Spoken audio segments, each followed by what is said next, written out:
खबर बहुत बड़ी है। सुप्रीम लीडर खामेनी की मौत का बदला ईरान ने लेना शुरू कर दिया है। ईरान ने तो दावा किया है कि उसने कम से कम 200 अमेरिकी सैनिकों को मार दिया है, मगर अमेरिका के सेंटकॉम ने इस बात को स्वीकार किया है कि उसके 3 सैनिक मारे गए हैं और कम से कम 5 गंभीर रूप से घायल हैं, जिनका बचना नामुमकिन है। मगर एक और खबर जो अमेरिका और खाड़ी में उसके तमाम सहयोगियों के लिए एक बुरी खबर के तौर पर आ रही है कि उसके इंटरसेप्टर्स खत्म हो रहे हैं। क्या है इंटरसेप्टर्स? आपको समझना पड़ेगा दोस्तों कि इस वक्त ईरान के पास हजारों मिसाइलों का जखीरा है। समानांतर तौर पर चीन इनडायरेक्टली उसकी मदद कर रहा है और उन मिसाइलों से बचने के लिए अमेरिका और खाड़ी देश में उसके सहयोगियों को जरूरत है इंटरसेप्टर्स की, ब्लॉकर्स की, यानी कि मिसाइल आए और उससे बचा जा सके। हर गुजरते लम्हे के साथ वो मिसाइल इंटरसेप्टर्स खत्म हो रहे हैं।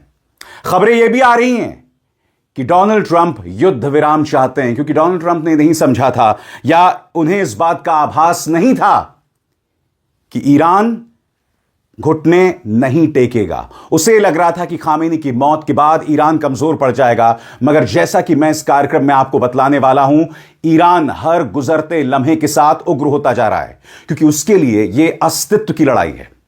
हो सकता है कि आखिरकार ईरान को इन बड़ी ताकतों के सामने हार का सामना करना पड़े, मगर वो घुटने नहीं टेकने वाला है। उसने कहीं ना कहीं शहादत की राह थाम ली है और वो पीछे नहीं हट रहा है। मगर आपको समझना पड़ेगा कि इस वक्त क्या खबरें आ रही। दोस्तों गौर फरमाएं, क्योंकि युद्ध चल रहा है। इस वक्त कई किस्म की फेक न्यूज जो है वो चल रही हैं। आर्टिफिशियल इंटेलिजेंस के जरिए कई एजेंसीज गलत जानकारी पेश कर रहे हैं, गलत वीडियोस पेश कर रहे हैं।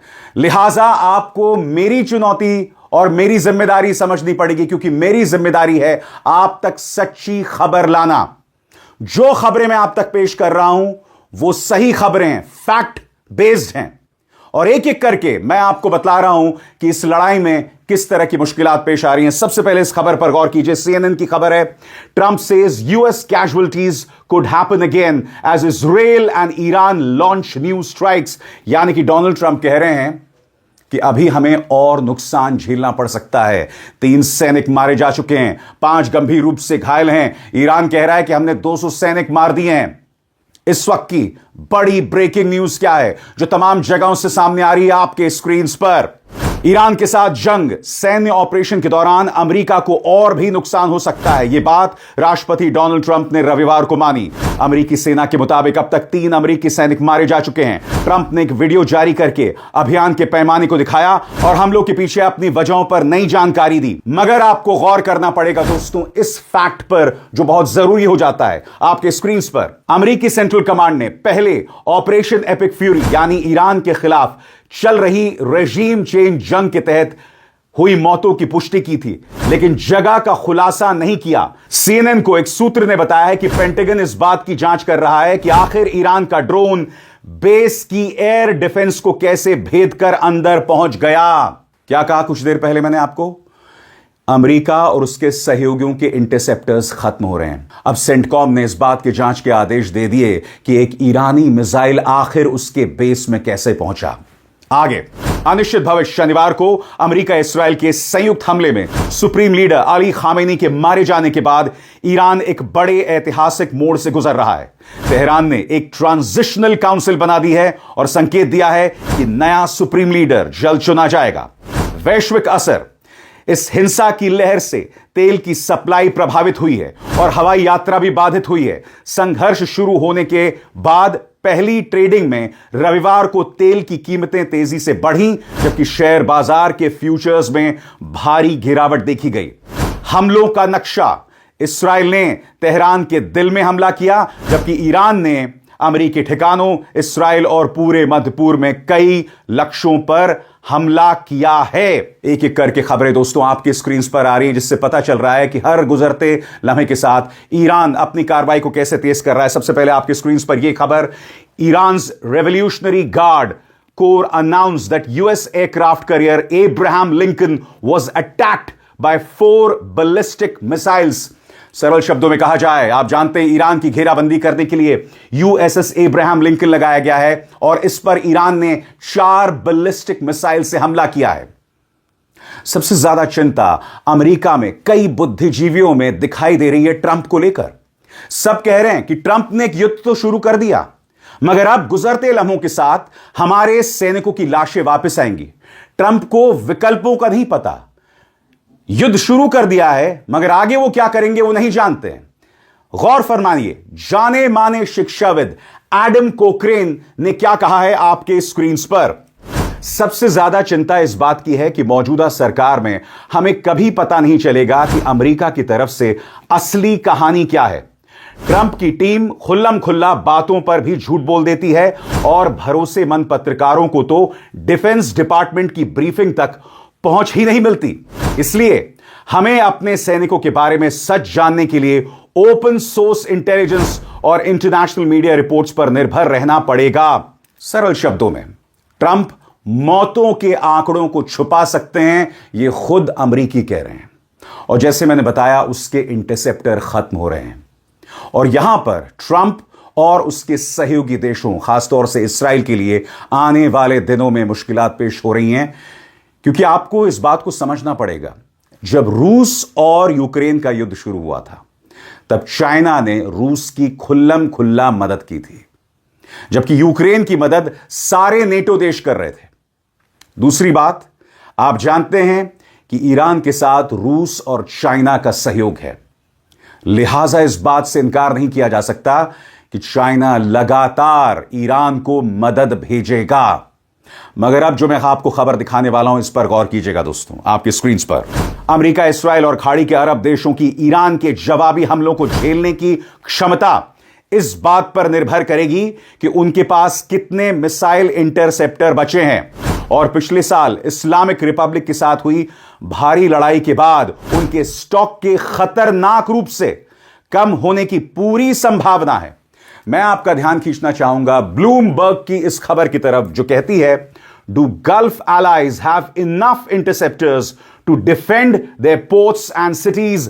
सरल शब्दों में, क्या आपको अपने बंदरगाहों और अपने शहरों की सुरक्षा के लिए मिसाइल इंटरसेप्टर हैं भारी तादाद में? और ब्लूमबर्ग की खबर क्या कहती है अपने रिपोर्ट में, इसके एक एक शब्द पर गौर कीजिएगा दोस्तों। मैंने क्या कहा कुछ देर पहले, इस मंच पर सिर्फ फैक्ट्स, जो तथ्य हैं, मैं आपके सामने पेश कर रहा हूं। दूसरे पत्रकारों की तरह मैं ये नहीं कह रहा हूं कि ईरान पूरी तरह से अमेरिका को तबाह कर देगा, मैं ऐसा कुछ नहीं कह रहा हूं। मैं आपके सामने सिर्फ फैक्ट्स पेश कर रहा हूं। जैसे मैंने कहा, ईरान का मुकाबला बड़ी ताकतों के साथ है। हो सकता है तमाम खाड़ी देश अमेरिका का साथ दें, और यहां पर भी उनका दोगलापन साफ तौर पर दिख रहा है, जिसकी चर्चा मैं आगे जाकर करूंगा। मगर सबसे पहले ब्लूमबर्ग की रिपोर्ट क्या कहती है, जो अमेरिका और इस्राइल के लिए चिंताजनक खबर है। गौर फरमाइए, फारस की खाड़ी अब अमेरिका ईरान हमलों की फ्रंटलाइन बन गई है। ऐसे हथियारों से बचाव के लिए और भी ज्यादा इंटरसेप्टर मिसाइलों की जरूरत होती है। आमतौर पर सैन्य नियम यह कहते हैं कि हर आने वाले टारगेट पर 2 या 3 इंटरसेप्टर दागे जाते हैं, ताकि उसे गिराने की संभावना ज्यादा रहे। मामले से जुड़े एक शख्स के मुताबिक, अगर ईरान के मौजूदा हमलों की तीव्रता ऐसे ही जारी रही तो कुछ ही दिनों में इंटरसेप्टर मिसाइलों का स्टॉक खतरनाक रूप से कम हो सकता है। स्टिम्सन सेंटर की सीनियर फेलो केली ग्रीको ने कहा, मिसाइल इंटरसेप्टर बड़ी चिंता का विषय है, खासकर एंटी बैलिस्टिक इंटरसेप्टर। हम उन्हें जितनी तेजी से इस्तेमाल कर रहे हैं, उतनी तेजी से बना नहीं पा रहे हैं। शनिवार को पूरे इलाके में दर्जनों ईरानी मिसाइल इंटरसेप्ट की गई, लेकिन कम से कम कुछ अपने निशाने पर पहुंच गई। अगर ईरान के पास मिसाइलें ज्यादा हैं और टारगेट्स के पास इंटरसेप्टर कम, तो आगे चल के मुश्किलात पेश आएंगी। और जैसे मैंने आपको बताया, ट्रंप कह रहे हैं कि आगे मौतें बढ़ेंगी। और एक और खबर आई है दोस्तों, इस्राइल ने युद्ध विराम को तोड़ते हुए लेबनान पर हमला शुरू कर दिया है और अब हिजबुल्लाह ने इसका जवाब दिया है। इस खबर के मुताबिक खामेनी की मौत का बदला लेने के लिए हिजबुल्लाह ने इस्राइल पर प्रहार करना शुरू कर दिया है। अब मैं आपको दिखाना चाहता हूं अल जजीरा की रिपोर्ट का यह हिस्सा जो इस बात की पुष्टि कर रहा है कि अब हिजबुल्लाह ने इसराइल के अलग अलग ठिकानों पर हमला शुरू कर दिया। देखा जाए। Not sticking to the ceasefire agreement that Israel has violated several times. Hezbollah has actually issued a statement fairly recently saying that it did launch missiles and drones towards Israel. It says in retaliation for the killing of Iran's Supreme Leader Ali Khamenei. So we do have that confirmation, and of course, just yesterday they indicated that there would be a response from the group in, and this, as you mentioned, is in the context of continued violations of the ceasefire, which has been in place for about a year. But we have seen Israeli strikes across Lebanon multiple times over the last year. इंतजार कीजिए दोस्तों, कुछ देर बाद मैं आपको बतलाने वाला हूं कि ईरान ने किस तरह से इसराइल के अंदर ताबड़तोड़ हमले शुरू कर दिए हैं और इसराइल के अंदर कम से कम 10 लोग मारे गए हैं। मगर हमें यह नहीं भूलना चाहिए कि इसराइल ने ईरान के एक स्कूल पर हमला किया जहां 200 लोगों को मार दिया, जिसमें छोटी छोटी बच्चियां शामिल थीं। तो फर्क यहां साफ तौर पर दिखाई दे रहा है। मगर मैं आपका ध्यान फिर खींचना चाहूंगा इस खबर की तरफ जो ये कहती है कि ट्रंप जो हैं वो जल्द युद्ध विराम की कोशिश कर रहे हैं। ये खबर क्या कहती है? सरल शब्दों में, Trump seeks swift end to Iran operation, यानी कि ट्रंप चाहते हैं कि ईरान पर जो उनका अभियान है वो जल्द खत्म हो जाए। रिपोर्ट क्या कहती है अंग्रेजी में, गौर फरमाएं। The killing of Iran's supreme leader is a major intelligence and military feat, but Tehran regime has not collapsed. US official via a mediator proposed an immediate ceasefire. Iran rejected it outright as Trump looks for a quick exit. सरल शब्दों में कहा जाए तो खबरें आ रही हैं कि ट्रंप ने ईरान को युद्ध विराम की पेशकश की एक मध्यस्थ के जरिए, जिसे ईरान ने खारिज कर दिया है। सही सुना आपने, यह खबर उस बात की बानगी है। कुछ देर पहले आपने एडम कॉकरेन की बात को सुना। मैंने आपको यह भी बतलाया कि ट्रंप को अपने आगे का प्लान नहीं पता।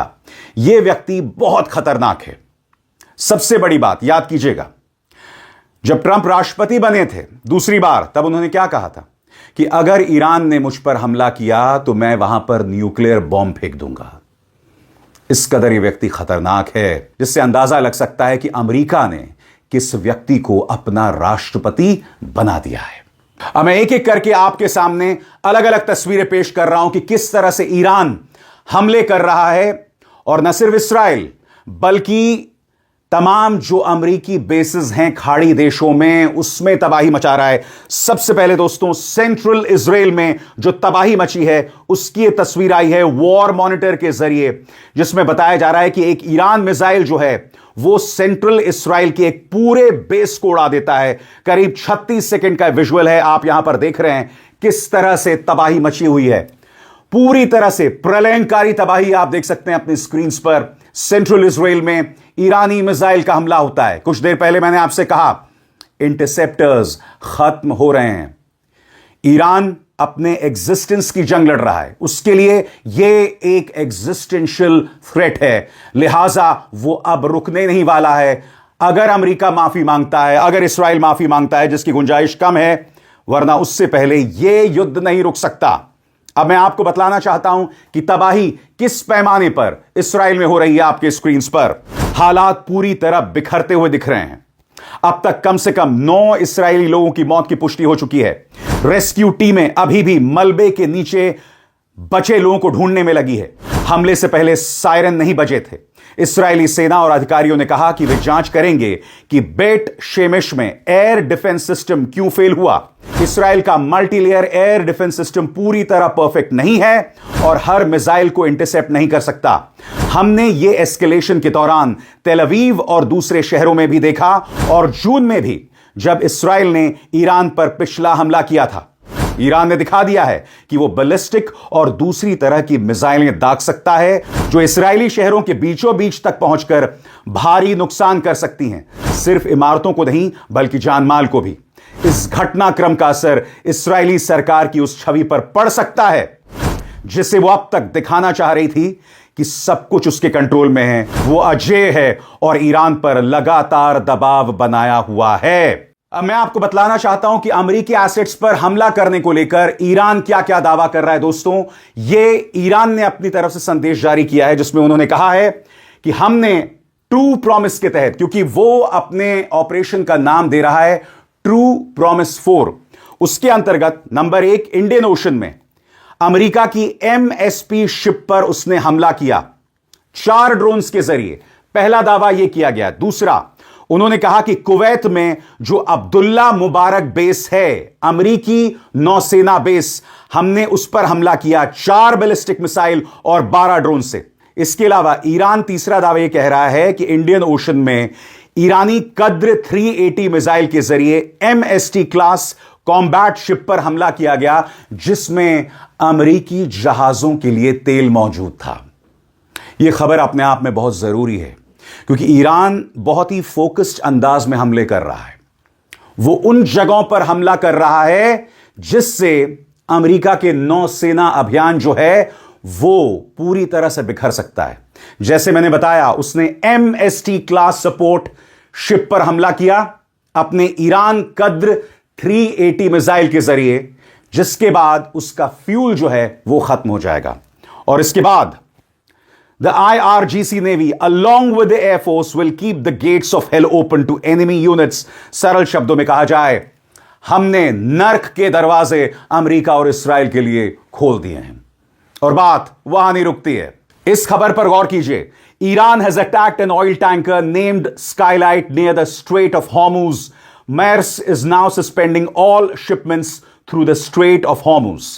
आप देख सकते हैं दोस्तों किस तरह से इस जहाज पर हमला किया गया है और अब बाकायदा धुआं उठता दिख रहा है।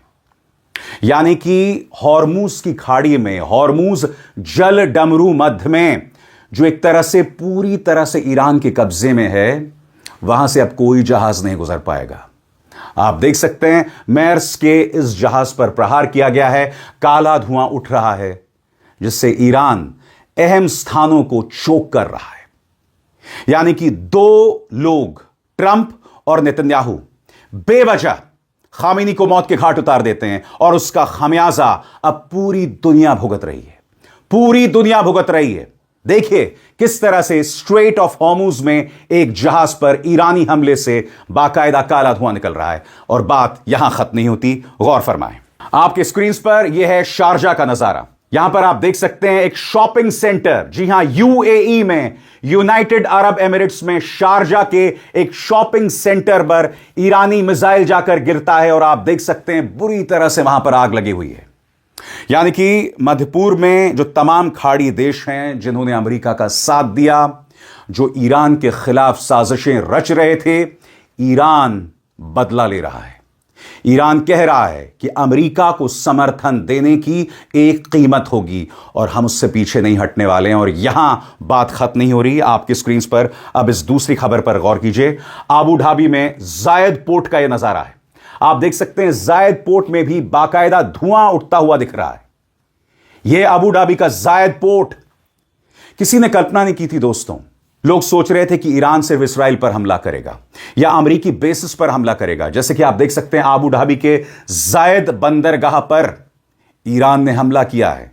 इसलिए खाड़ी देशों में अफरा तफरी मची हुई है और अब भी खाड़ी देश ईरान पर हमला कर रहे हैं। मैं आपको आगे जाके बतलाऊंगा। इसराइल के एक पूर्व प्रधानमंत्री कह रहे हैं कि ईरान के बाद अब बारी होगी टर्की की, यानी कि टर्की के राष्ट्रपति रेसिप एर्दोगन पर अब इसराइल हमला करेगा। वो हमारे एक शायर कह गए हैं ना, राहत इंदौरी, कि लगेगी आग तो आएंगे घर का इज्जत में।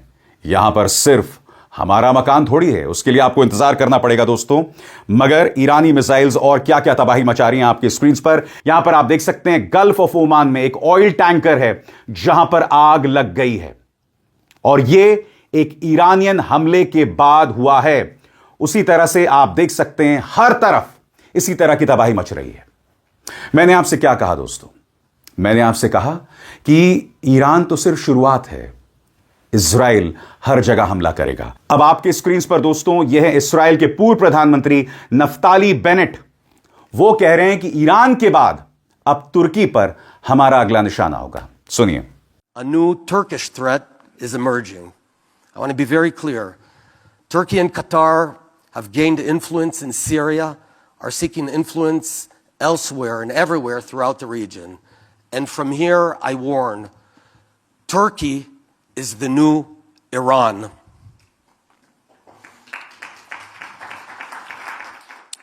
सबसे बड़ी बात दोस्तों, अमेरिका और इस्राइल खामेनी को मारना चाहते थे, जबकि ईरान अमेरिका की सभी शर्तों के लिए तैयार हो गया था। आप जानते हैं अमेरिका और ईरान के बीच में जो बातचीत चल रही थी उसमें मध्यस्थ कौन था? ओमान था।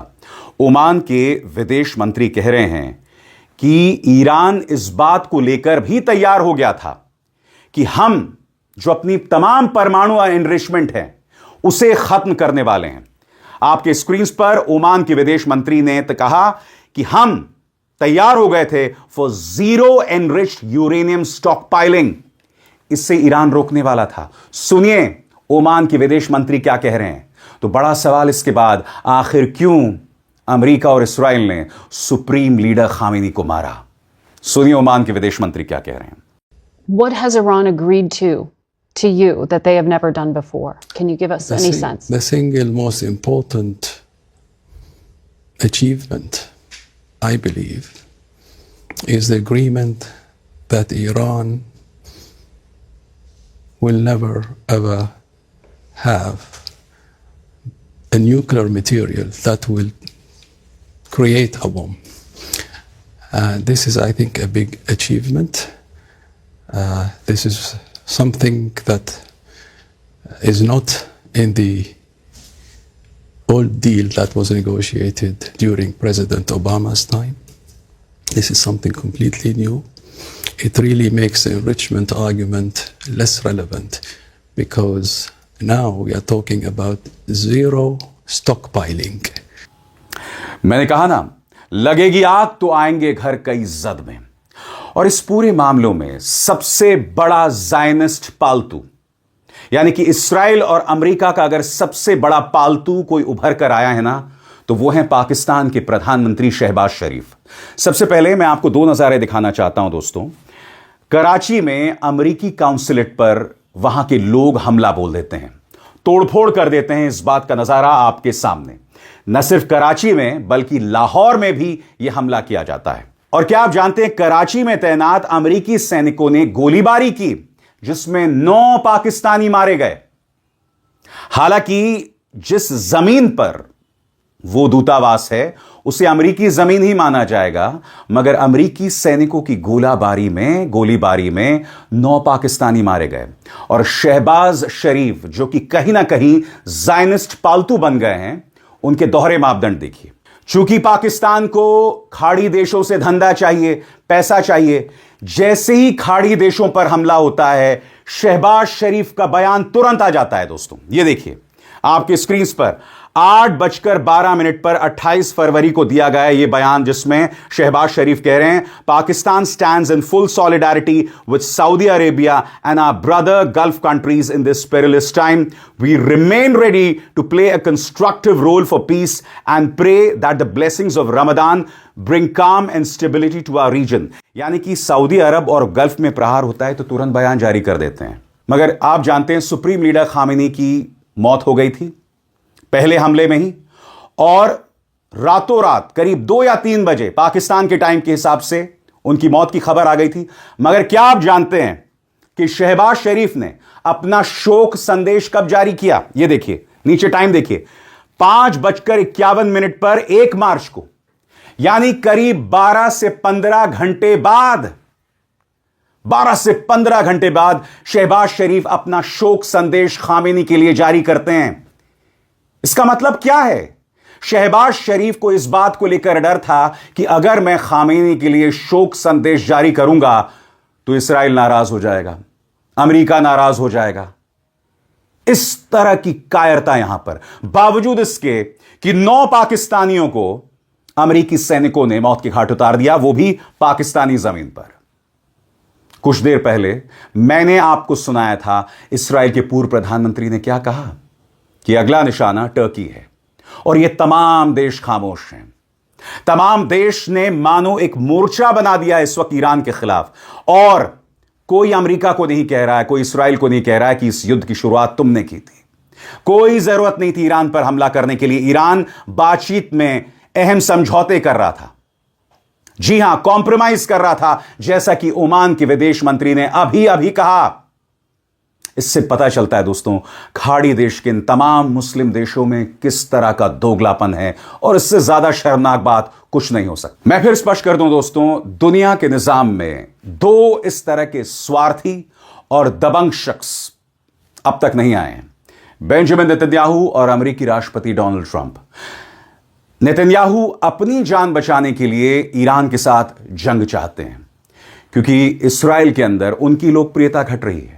ट्रंप एप्स्टीन फाइल्स से बचने के लिए यह सब कर रहे हैं, क्योंकि एप्स्टीन फाइल्स का एक बहुत बड़ा हिस्सा सामने नहीं आया है। कई इस तरह की खबरें एप्स्टीन फाइल्स को लेकर जो ट्रंप के लिए मुश्किलात पैदा कर सकती हैं, मगर अपनी जान बचाने के लिए इस शख्स ने ईरान के साथ जंग शुरू कर दी, और अब इस जंग को कैसे अंजाम तक पहुंचाया जाए इन्हें समझ नहीं आ रहा।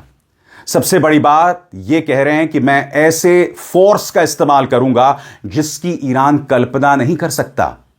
साफ तौर पर ट्रंप कहीं ना कहीं परमाणु बॉम्ब की ओर इशारा कर रहे हैं, जिससे पता चल रहा है दोस्तों कि दुनिया के निजाम पर, दुनिया के सबसे ताकतवर देश अमेरिका पर काबिज है एक व्यक्ति जिसका मानसिक संतुलन पूरी तरह से बिगड़ा हुआ है। अमेरिका इसकी कीमत चुकाएगा, मुझे इसमें दो राय नहीं है। आज नहीं तो कल ईरान को तबाह करके भी, क्योंकि कम से कम ईरान आखिरी मिसाइल तक लड़ेगा, यह बात तय है। यह बात तय है। सबसे बड़ी बात, मैं यह कतई नहीं कह रहा हूं कि ईरान के शासन ने अपने लोगों पर जुल्म नहीं किया, बिल्कुल किया है, और इसका जिक्र मैं अपने मंच पर लगातार करता रहा हूं। मगर जब ईरान समझौते के लिए तैयार था, अपने स्टॉक पाइलिंग को खत्म करने के लिए तैयार था, तो फिर अमेरिका ने यह सब क्यों किया? यह सब वाजिब सवाल है। अब इसार शर्मा को दीजिए इजाजत। नमस्कार।